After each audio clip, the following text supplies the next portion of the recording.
And she is joining me from parts unknown because, as you all may be aware, the Democrats from the House, or I'm sorry, the Democrats from the state of Texas had to leave the state of Texas in order to do their job of protecting the voters. Representative Lauren Ashley Simmons, always a pleasure to have you on these airwaves. Thank you so much for being with us today.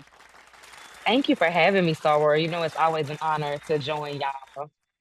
Indeed, indeed. And Sarah, what I must say is, first of all, we have been praying for y'all. It has been, you have been top of mind for me, just knowing what you navigated in order to get into this seat. We have, as a nation, come to meet several of your colleagues, amazing Black women and men who are doing the work of standing up for the great state of Texas. Talk to us about the current state of affairs. What we now know is that you all have left the state. Some people like to say flee. I'm like, no, no, no. The people who was No, we fleeing, ain't running. no, no, no, no. The people who ran were when the Republicans ran from Washington because they didn't want to release the Epstein files. When they shut down Congress like for a whole month, that was fleeing. What y'all are doing is a strategic defense of democracy. Talk to us about what went into the decision for your body to leave the state of Texas to prevent the adoption of these racist, anti everybody who ain't white and Republican districting maps that the governor is attempting to implement at the behest of Donald Trump.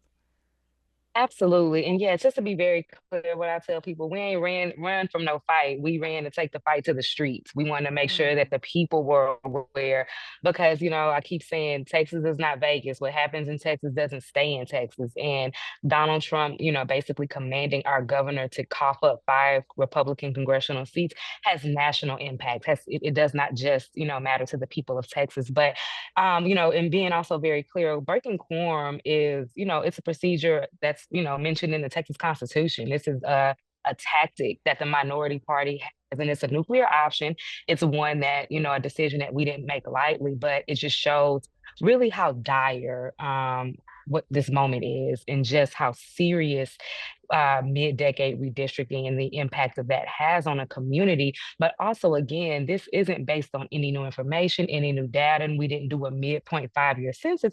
This is simply Donald Trump acting as a king, dictating to states. And this is a state, you know, we're Texas, former Confederate state. We love to tout states' rights, but we're literally allowing the federal government to tell us, look, to enact our will, we need the people of Texas to suffer a little bit. And it's coming at the expense of Black and Brown communities.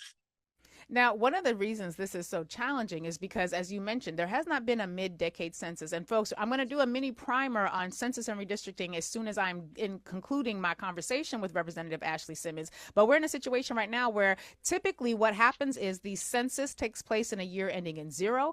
Based on that census data, which is and again, the census is just a governmental survey that gathers information about who lives where and how many of them are there. What are their needs so that the government can send not just political representatives, but so that the government can send money to fund resources. Y'all's president has said just this morning, he issued a statement on his very untruthful platform that he wants a mid-decade census. A census only happens in a year taking place in zero. That's mandated by the Constitution. But the reason he wants to do that is because his policies and the Republican policies are losers. They are losing policies that nobody likes, but They they want suck. to keep seats. They suck.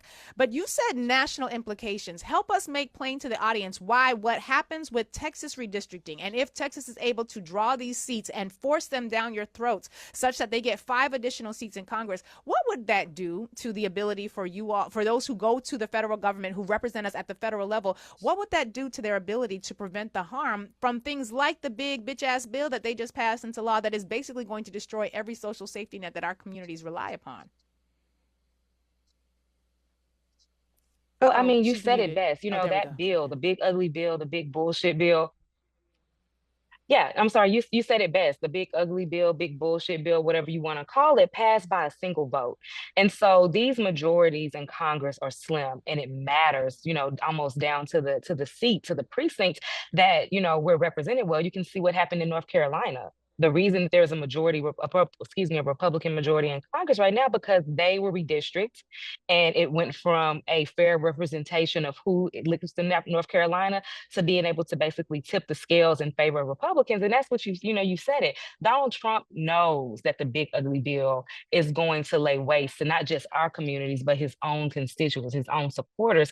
And they Mm. may not fare well. Republicans are more than likely not going to fare well in the midterms. So instead of saying, saying, you know what, reevaluate and let's try to do good for the people. No, this isn't about that. This is about consolidating power. It's about making billionaires like Elon Musk happy. And so they're going to continue on their path, and they're going to do so by forcing, communities to lose representation. And this is just simply a matter of constituents, voters should pick their representatives, not the other way around. And And again, I think what's most offensive for me is that I'm a Texan, and I'm one of them Texans that ain't nothing better than Texas. Donald Trump does not get to dictate to Greg Abbott how we draw our congressional lines in this state. And, it's been so interesting to see the ripple effects, because once the Republicans launched this effort, we then saw California Governor Gavin Newsom say, well, you want some? We don't start none, won't be none. But since you look like you starting it, we're going to bring it. California is now talking about introducing legislation that would allow for them, if Texas goes through with this, for their own selves to have a redistricting process in the mid-cycle, which is very curious to me, because as someone who has been an advocate for equitable redistricting for years, like I run a whole law center, and a third of our energy is spent on census, redistricting, and voting rights. And so it has been really interesting to see Governor Gavin Newsom have these conversations. We're now even seeing my own governor, Kathy Hochul, say, well, if California can do it, then we can do it here. To the point where, and I will just say this on air, I have been in coalition where we have been working for a very long time to make sure that we have what's called an independent redistricting commission, where the people pick the districts and draw the lines, and then the legislature adopts it. What typically happens is the legislators are able to draw those lines. That's what happened right after President Barack Obama he was inaugurated. He won in 2008. We had a census in 2010. Not enough people were able to overcome the voter suppression of the 2010 midterms, or just didn't vote because we didn't understand the importance of midterms. The Republicans came in, they focused on the midterms, they swept the numbers in all of those states, and they were able to then draw the lines in the 2011 districting cycle, which is how we get to a point where right now it feels like North Carolina had been redistricting since 2010. Since 2011. And your colleagues, your Texas colleague Jasmine Crockett, also our soror, has made it very clear that the reason, as you mentioned, what happened in North Carolina, where the court said that the racist approach to redistricting and drawing those lines was done so well, it was executed with, quote, surgical precision. That is a direct quote from the court, where it was crystal clear that it wasn't just that white Republicans were trying to disenfranchise black voters. They were disenfranchising black voters, Latino voters, Asian voters, indigenous voters, and white Democrat voters. That's how granular these maps can get. Representative Simmons, what is the game plan for all of you? How long do you have to stay outside of the bounds of Texas in order to keep quorum broken so that they cannot do this work during the special session, which I will remind y'all was supposed to be about floodwaters? What do you all have to do now, and how long is it going to take for this process to work its way out?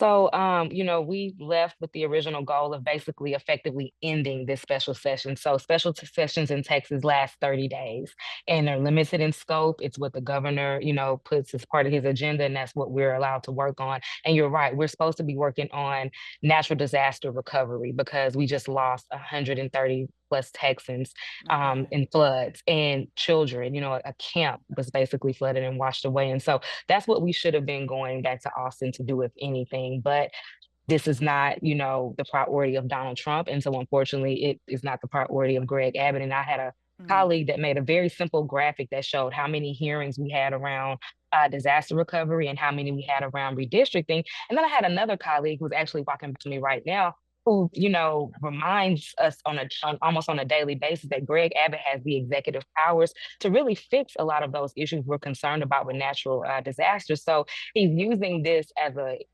really weaponizing this as an excuse, even to go as far as blaming Democrats for blocking it. But that's not possible. When he wanted to build his janky little border wall, he went around the legislature then. So, it's a lot of, what we call politics happening right now. Indeed, indeed. Now, we also learned that yesterday there was a bomb threat issued as against all of you.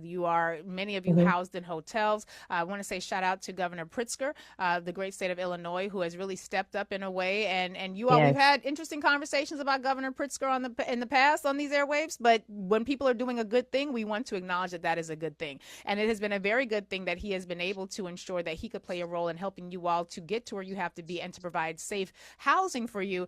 But you all, this is not an exercise that has no cost. Even if you are able to suspend this special session without having these maps redrawn, you all are facing fines, significant fines. And now we learned earlier today that the president has indicated that perhaps the FBI should be involved in trying to forcibly grab, I guess, do to y'all what ICE is doing to black and brown people all across the country and snatch y'all up and forcibly take you back, because the state of Texas does not have the jurisdiction to physically apprehend all of you and bring you anywhere if they have to bring you from somewhere outside of the state of Texas.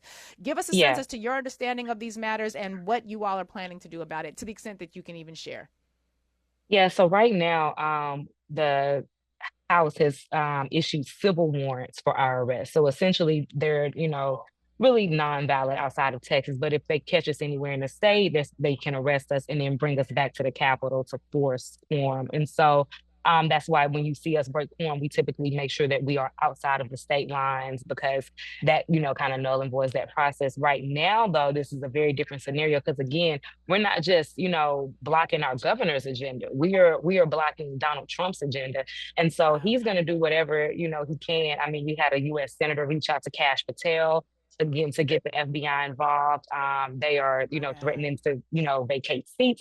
There's a whole lot that's going into this. But what it lets me know is that we're on the right side of this, right? Nobody is what you're doing doesn't matter. And you're, in our community. So, for what it's worth, I tell people all the time, look, I was Lauren Ashley Simmons before I was a state rep. I'm gonna be Lauren Ashley Simmons after I'm a state rep, but I didn't get elected to watch my people get trampled over. Mm. And that's an issue that I think a number of advocates all across the country are experiencing, regardless of our positions. There are some of us who have been working in redistricting, like I said, for decades, or are part of institutions that have been working on these issues for decades. And many of us, suspending our traditional approaches to these things because it feels to me. Mhm. Now, Representative, you let me know. I have been accused of being hyperbolic, although literally what I say do be happening. So y'all do with that what you will. But it feels to me, and this is one of the reasons why I've had to tell coalitions I've been in conversation with for a long period of time about redistricting in New York State. Up until this point, we've been talking about good government, assuming that people are going to be good actors. But right now, these people are acting like Mhm. all they want is Jim Crow. They're acting like they are trying to end Reconstruction in this version of it, the same way it was done at the end of in 1877. And that to me means it ain't no more good government. Ain't no more we gonna operate as though all people are working towards the common good. Ain't no more. We done with that. And if there is not Mm-mm. a Yeah. racial justice analysis that is going to be incorporated, because what we also can't happen, and I'm saying this to the state of New York, y'all listen up. Elected officials, love y'all. Some of you can't stand the rest of you, but it's mutual usually. But I will say this: anything that is done in the state of New York to protect democracy cannot be done by breaking the backs of black voters, and it cannot be done at the expense of black and Latino voters and Asian voters. We have to figure out how to do this in a way that incorporates a racial justice analysis, in light of the fact that it feels to me like the people who are in opposition right now are doing everything they can to bring around a legal framework that would allow enslavement to be as normalized now as it was then. Am I reading too much into this? Is there something else that I'm not seeing that perhaps would make this all a little bit easier to bear? No, I don't think so at all. And actually, you made a lot of just like very salient points, and it sounds like hyperbole to the average person. But when you start connecting the dots here and there, the lack of investment in public education, we don't talk about civics. Nobody knows what their city councilman does from their state representative. Where every 10 years or so, you may or may not be moved around your lines. The area, your congressional not, Mm. it may be contiguous, but it may not be one. There's really no community.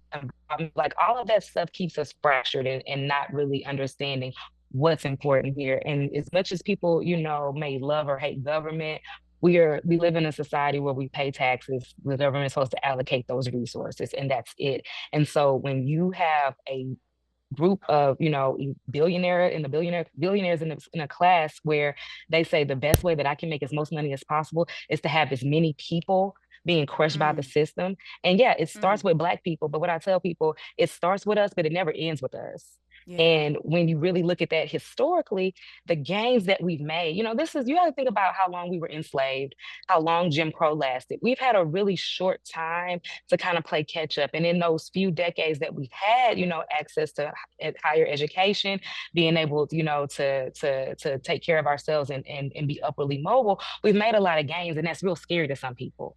It's Right. real scary to some people on a couple of levels, economically and also culturally. And so when you combine those two types of fear, that there's a scarcity of resources and these people that don't look like me are getting too much, or you feel how in some way Black folks are inferior and you don't want to have to Mm. share space with us and be in the public square with us, then, it makes it really easy. And again, when you start talking like that, it sounds conspiratorial, but it's not. And you can look at the maps and you see that they are silencing our voices.